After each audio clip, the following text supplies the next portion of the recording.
3.5 years ago, when they were urging us to go in, oh, what a campaign it was. You've got to get in to get on, was the slogan of that day. £5 or £6 a week better off for Britain if we can only get into the common market. All the goodies were spread out.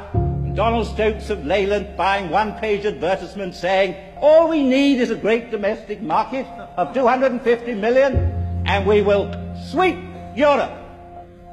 And you know what has happened, and this is the one significance of the trade figure. I'm not arguing who cares about the actual details of the size of it. That doesn't matter, it's the trend.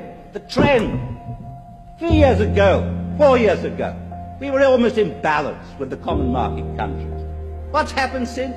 500 million down in 72, 1,000 million in 73, 2,000 million in 74, running now at the rate of 2,400 million this year. Don't you see what that's going to do to the prosperity of this country? You can't go on borrowing that. And you add to that the burdens I mentioned a moment ago, and we are under great threat. We're in peril at the present time, and the country must know. Therefore, now what do they say? What is the message that comes now? No longer to tell the British people about the goodies that lie there. No longer that. That won't wash, will it? Because the evidence will no longer support it. So the message that comes out is fear, fear, fear. Fear because you won't have any food. Fear of unemployment. Fear that we've somehow been so reduced as a country that we can no longer, as it were, totter about in the world, independent as a nation.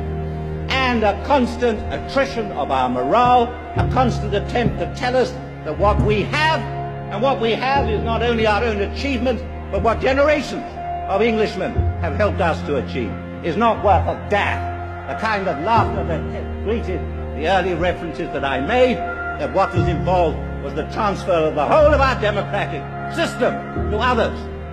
Not a damn. Well, I tell you what we now have to face in Britain, what the whole argument is about, now that the fraud and the promise has been exposed.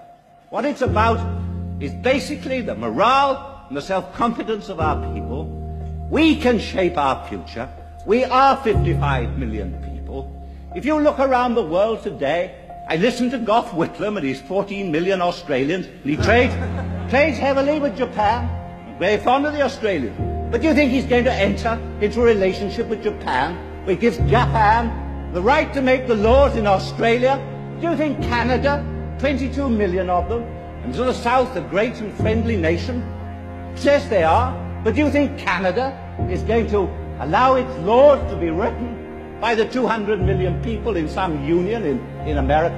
No, of course not.